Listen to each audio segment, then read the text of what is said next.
Welcome to Solvetic, your channel to always learn technology easily. Below in the description, you will find useful links we used in this video.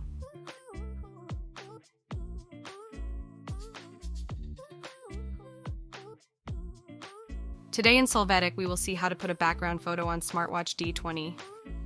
To do this, the first thing you have to do is have both devices well linked as we show you in the link above.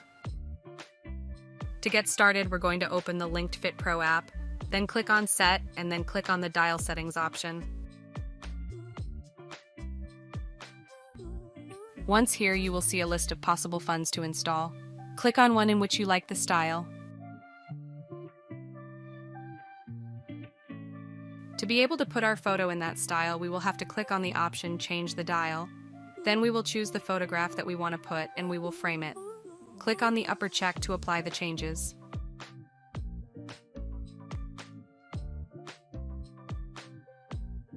Now click on the Synchronize Dial option and accept the warning that appears to start the data transfer with the watch. Hey, remember to subscribe Solvetic channel.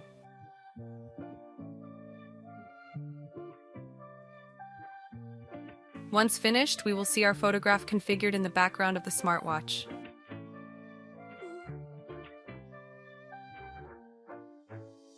We hope it has been helpful for you. Here are links to watch more videos of your interest and subscribe to the Solvetic channel. Thank you.